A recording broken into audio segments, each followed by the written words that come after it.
Sheila Josephine Harris, a young woman who had once won a beauty contest, tragically lost her life in her own apartment. The police initiated an investigation to find the perpetrator, unaware of the far-reaching impact it would have. Today, we will delve into the story of Sheila Josephine Harris and shed light on why this case sparked outrage among the public. Born on February 26, 1963, in Douglas County, Nevada, Sheila harbored dreams of pursuing a career as an actress or a model from a tender age. She actively participated in beauty contests during her school years, showcasing her talent and ambition. Despite facing personal challenges such as her parents' divorce and her mother's remarriage, Sheila remained resilient and caring towards her younger sisters. In her final year of high school, she clinched victory in a local beauty pageant and set her sights on competing for Miss Nevada and Miss Carson City. Her ultimate goal was to go for the national beauty title. Despite her lofty aspirations, Sheila chose to pursue higher education in business and trade after graduating from high school at 18. She relocated to Carson City, rented an apartment, and took up a part-time job at a supermarket to sustain herself. Diligently balancing her studies, work, and personal life, Sheila was determined to carve out a successful future for herself. She also shared a romantic relationship with Stephen Furlong, making efforts to spend quality time together amidst their busy schedules. On January 4, 1982, Sheila visited Stephen to check on his well-being after he suffered an arm injury. Following an evening spent with him and his parents, she bid farewell and headed home to rest before her early shift at the supermarket the next day. Despite Stephen's injury, he accompanied her to the entrance of her residential complex before parting ways. The following day, Sheila failed to appear at work. The store manager was surprised by her absence, as she had never been late before. After attempting to reach her by phone, he contacted Sheila's mother to inquire about her whereabouts. Initially, her mother assumed Sheila had overslept, but became anxious when she learned that the building manager had also tried to call her. Concerned, she decided to visit Sheila's apartment with a friend. Upon entering, they were met with a distressing scene. Sheila was found lifeless in her bed, surrounded by blood and visible bruises. Despite attempts to shield her from the sight, Sheila's mother also entered the apartment and discovered her deceased daughter. The police, upon arrival, began investigating the crime scene and determined that Sheila had been strangled and subjected to severe blows. A dent in the wall near the bed suggested she had attempted to defend herself. Furthermore, wood chips were discovered beneath the garments and the lifeless body. Forensic pathologists determined that the young lady had been bound and subjected to brutality. The assailant had struck her multiple times, likely with a plank or some other hefty piece of timber, and then strangled her with an electrical cord, resulting in her demise. The authorities were unable to locate either the plank or the cord in the residence, but they observed that the wire had been torn off the table lamp, potentially serving as the murder weapon. Specialists managed to retrieve biological material of the perpetrator, although DNA testing was not feasible in 1982. Initially, the investigators speculated that this heinous act may have been impulsive and that the culprit might have been mentally unstable. The savagery with which he treated his victim led them to this conclusion. However, it soon became apparent that this assault had been meticulously premeditated. Firstly, there were no signs of forced entry on the door, indicating that Sheila likely allowed the assailant inside herself. Secondly, none of the neighbors in the building heard anything amiss. The perpetrator must have meticulously planned each move to execute such a brutal crime without making a sound. Moreover, the assailant absconded with a wire and a wooden plank, depriving law enforcement of two crucial pieces of evidence. All of these factors led investigators to believe that the culprit was not a novice criminal, potentially a serial killer, or an individual who had been plotting the assault long before it occurred. With scant evidence, investigators commenced the search for eyewitnesses. They interrogated all of the building's occupants, yet none of them observed anything suspicious on that fateful night. Sheila's residence was situated on the outskirts of the city and was deemed unsafe. She selected the apartment due to its affordable rent as her earnings from the supermarket did not allow her to reside in a more upscale neighborhood. The complexity of the situation only added to the burden of the police force, as numerous individuals in the vicinity were somehow entangled in illicit activities. Over the course of a month following the tragic incident, investigators meticulously scrutinized the local populace in an attempt to pinpoint potential suspects. Despite interrogating approximately 70 men, they were unable to establish any concrete connections. Right from the outset, Sheila's boyfriend, Stephen, emerged as the most conspicuous suspect. Historical data indicates that individuals in close proximity to the victim are often the perpetrators of such heinous acts, and Stephen happened to be the last person to have seen Sheila before her untimely demise. Although he claimed to have escorted her to the entrance, detectives remained skeptical.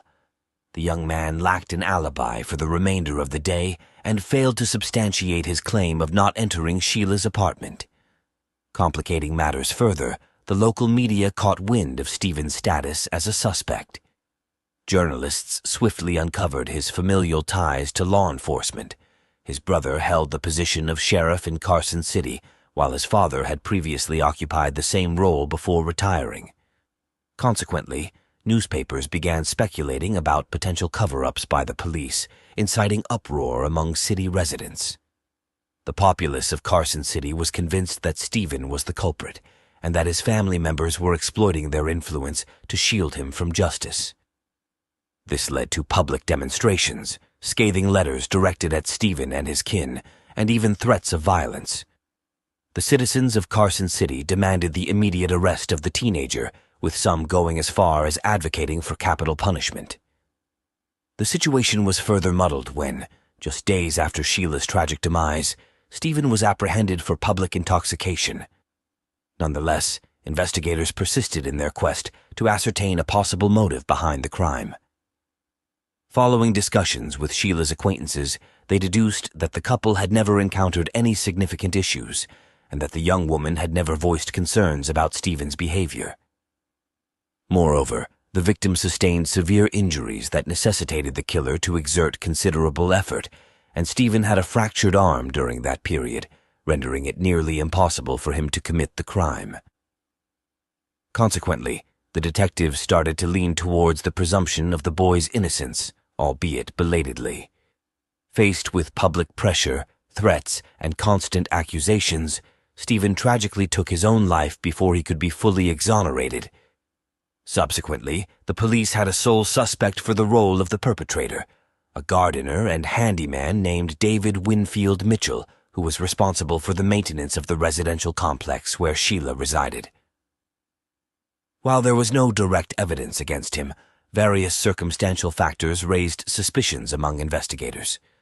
Firstly, the man had access to every apartment in the complex for repair purposes. Secondly, shortly after the murder, he abruptly resigned and disappeared without a trace. Despite efforts to locate him, he remained elusive.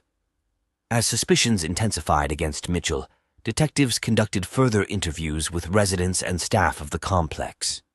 They inquired about any peculiar or suspicious conduct exhibited by the gardener, and multiple witnesses reported that Mitchell displayed an unsettling fixation on attractive young women, observing them intently until they were out of sight. This behavior raised concerns among tenants, leading investigators to increasingly believe that he was responsible for Sheila's death. A manhunt was launched, but over the ensuing years, authorities were unable to uncover any leads on his whereabouts. Meanwhile, forensic experts discovered a hair in the victim's apartment that potentially belonged to Mitchell. Hailing from the Caribbean nation of Trinidad and Tobago, the hair's ethnicity matched his background. However, due to the unavailability of DNA analysis at the time, a definitive match with Mitchell's DNA could not be established. In 1986, 4 years following the tragic incident, authorities were finally provided with a lead on the individual's location. The culprit had been residing outside the jurisdiction and was promptly apprehended. During interrogation, Mitchell vehemently denied any involvement, leaving the detectives with only a single piece of evidence: a strand of hair believed to be his. The suspect maintained that he had tidied up the residence a month prior to Sheila's occupancy, offering an explanation for the hair's presence. Despite investigators' strong suspicions, the lack of substantial proof meant that the case would not stand in court. Consequently, Mitchell was released, as no judge would convict him based solely on a single hair that could have innocently been left behind during cleaning. Since then, there have been no further developments in the perplexing case. The investigators strongly believed Mitchell was the killer, leading them to focus solely on him and neglect other potential suspects. Despite their conviction, they lacked concrete evidence to prove his guilt, causing the investigation to stall. It wasn't until 1999, 13 years later, that the case was reopened. Sheila's mother, aware of advancements in DNA analysis, reached out to the detective overseeing the case. She persuaded him to send the killer's biological material for testing and compare it with Mitchell's blood, which was collected during questioning in 1986. After a lengthy wait, the results finally arrived, confirming a complete match between the semen sample from the victim's body and David Mitchell's DNA. Additionally, experts verified that the hair found in the victim's apartment belonged to him. This provided the police with irrefutable evidence of his guilt. However, a new challenge arose as Mitchell had left the USA and secured a job as a security guard in his home country's government institution.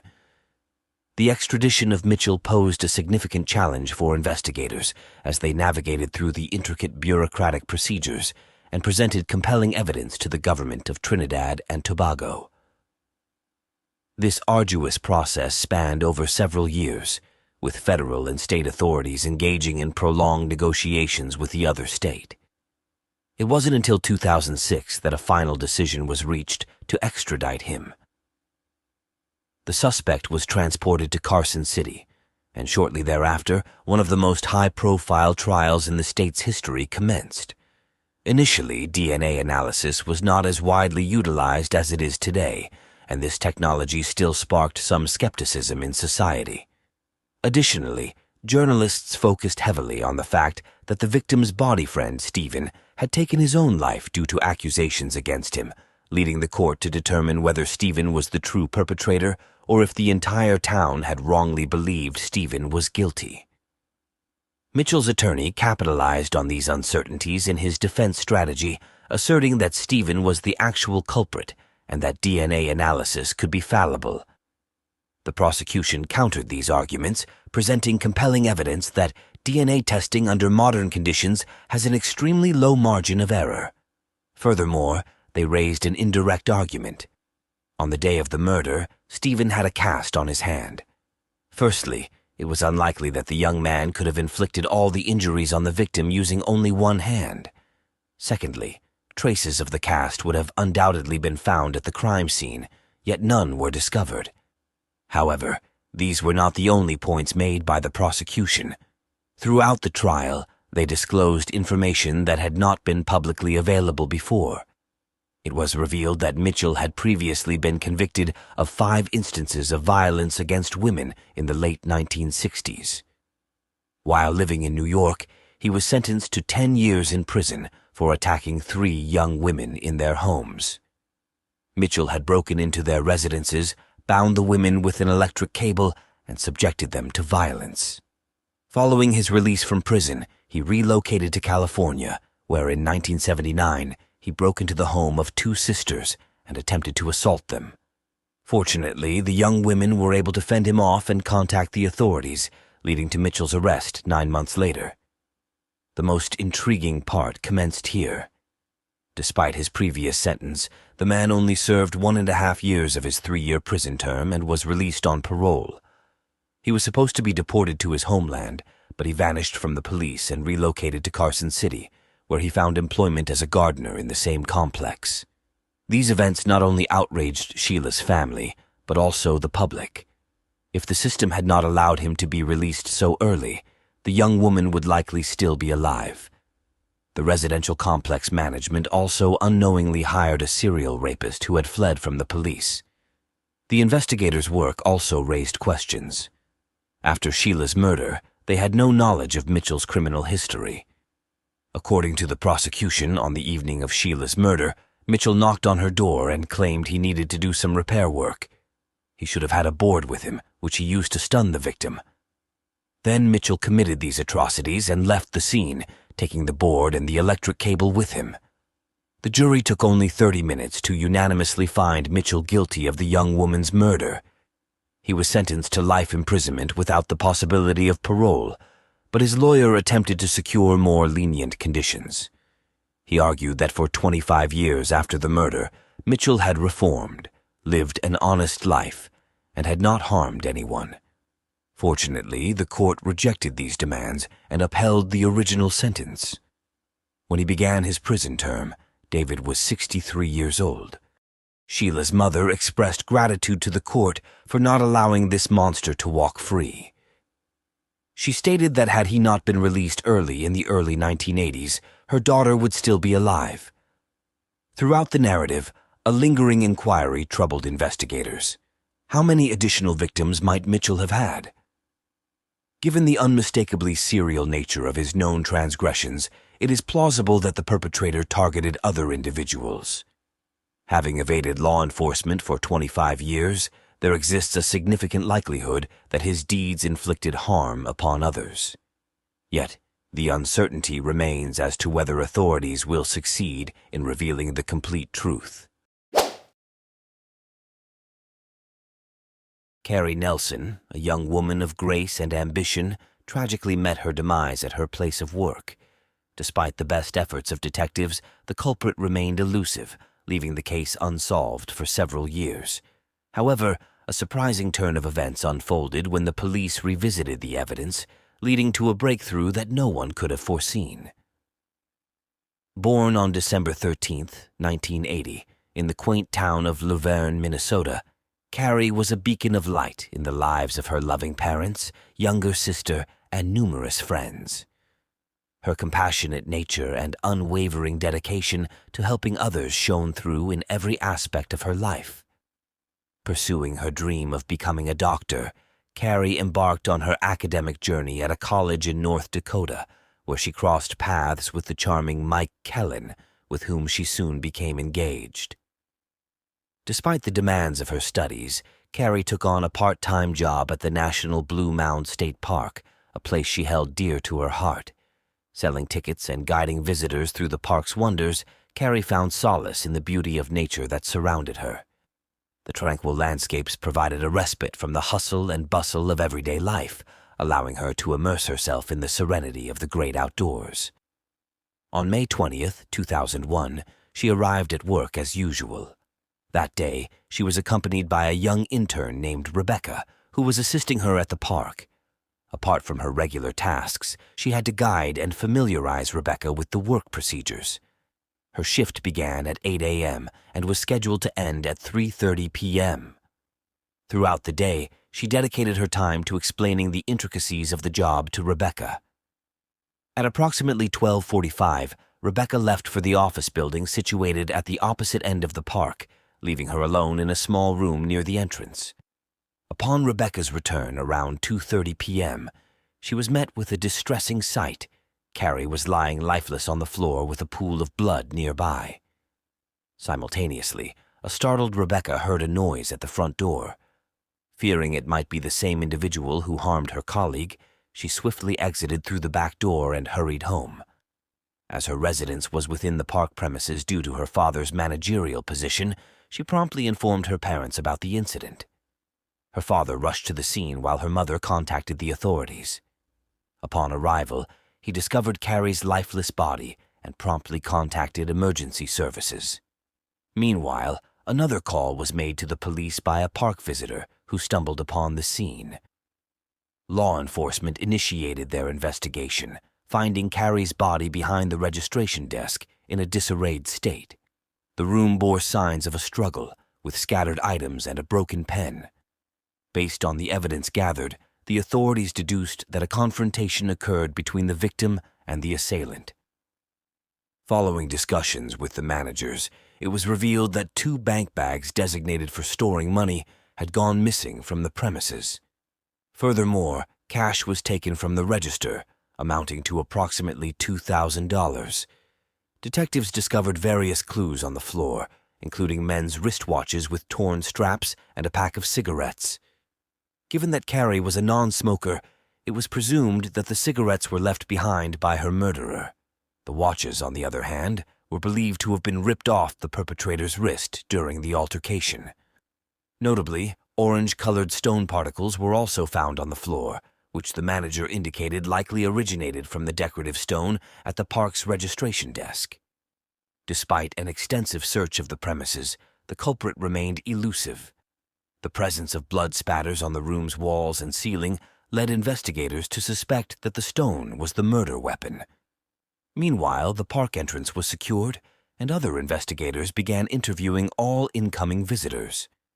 A couple at the campground mentioned seeing a white car with a brown vinyl top speeding past them around 2:30 p.m., but were unable to recall the vehicle's model or license plate number. The absence of surveillance cameras in the park posed a challenge, as crimes in the area were infrequent. The available evidence included a wristwatch, a pack of cigarettes, and the vague recollections of witnesses. Medical experts determined that the victim's fatal injuries were caused by blunt force trauma to the head. While it was speculated that a large decorative stone might have been the murder weapon, confirmation awaited its discovery. Investigators revealed that the assault on Carrie took place between 2 p.m. and 2:30 p.m. A heartfelt letter penned by Carrie to her betrothed was discovered at her workplace, expressing her excitement for their upcoming nuptials and her dream of having 2 children. The letter was dated 2 p.m. on the day of the incident. Intriguingly, a men's watch found near the victim's body had stopped at 2:16 p.m., hinting that it ceased ticking shortly after Carrie had removed it from the assailant's wrist. The authorities swiftly secured the park, scouring for more evidence. After 5 days, they stumbled upon a decorative stone in a nearby stream. Apparently, the culprit had taken it and flung it into the water from a bridge while driving past. Forensic specialists matched the stone's relief with Carrie's head injuries, confirming it as the murder weapon. Unfortunately, the water had obliterated any fingerprints or DNA traces left by the perpetrator. With no other leads, the police turned their attention to a potential suspect. Initially focusing on Carrie's fiancé, they discovered he had a solid alibi. He was at a funeral 110 kilometers away from the crime scene at the time of the murder. Further investigations led them to a colleague of Carrie's, Stephen, who had a troubling history. Stephen persistently pursued Carrie despite her engagement, sold narcotics to park visitors, and made her feel unsafe. Carrie had contemplated reporting him to the authorities or management. When questioned, Stephen failed to provide a credible alibi for the time of the crime. He abstained from work on that particular day, asserting that he was attending his daughter's birthday celebration a few kilometers away from the park. Nevertheless, he made an appearance at the festivity around 3 p.m., indicating that he had sufficient time to engage in the unlawful act. Furthermore, he was seen driving a white Cadillac, whereas witnesses observed a light-colored vehicle speeding away from the park. Upon further investigation, the detectives discovered that Stephen was facing financial hardships, providing him with a motive to commit theft, especially since he was aware of the location where the money was stored. The detectives also speculated that he might have become aware of Carrie's intentions to report him and opted to eliminate her. They impounded his vehicle and obtained a DNA sample from him. Meanwhile, the forensic team completed the collection of fingerprints and DNA samples from the crime scene, including DNA from a man's wristwatch. A total of 135 distinct fingerprints were identified at the location. After excluding all park staff, including Stephen, 38 unknown prints remained. Regarding the wristwatch, 3 different DNA samples were detected on it. The challenge arose when these samples were insufficient to generate a complete profile due to the limited advancement of DNA analysis technology in 2001. Consequently, experts had to work with partial profiles. Despite attempting to input them into databases, the outcomes were inconclusive. The system presented them with 19 potential matches, and upon investigation, the police confirmed that none of these individuals were linked to the homicide. Nonetheless, the experts managed to directly compare the acquired samples with other DNA. They determined that one of the samples belonged to Carrie, while the other two did not correspond to any of the park employees, including Stephen. The detectives refrained from hastily eliminating him as a suspect since he possessed both motive and opportunity to perpetrate the crime, albeit lacking concrete evidence against him. No alternative leads surfaced, and the case remained unresolved for several months. A year following the murder, an inmate incarcerated in the local penitentiary approached the authorities.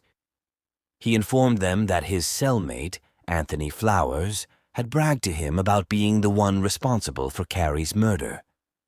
After a thorough investigation, it was discovered that Flowers had a lengthy criminal record, primarily for bank robberies, which had led to multiple incarcerations. Interestingly, Flowers had escaped from prison shortly before Carrie's murder, only to be apprehended later. Surprisingly, his fingerprints and DNA did not match those found at the crime scene. Furthermore, the witness's account of the murder did not align with the actual events. The detectives deduced that both inmates were attempting to mislead them in hopes of claiming a $50,000 reward for information that would help solve the case. Since Flowers was already serving a life sentence, additional charges did not faze him. Moreover, if found guilty, he could avoid being transferred to a federal prison and remain in the state correctional facility, a scenario he preferred. The case remained unresolved for several years. Detectives diligently revisited the case, anticipating new evidence, but their endeavors proved futile. They even displayed a photo of Carrie in their office to serve as a daily reminder of the case. In 2007, the case was reopened.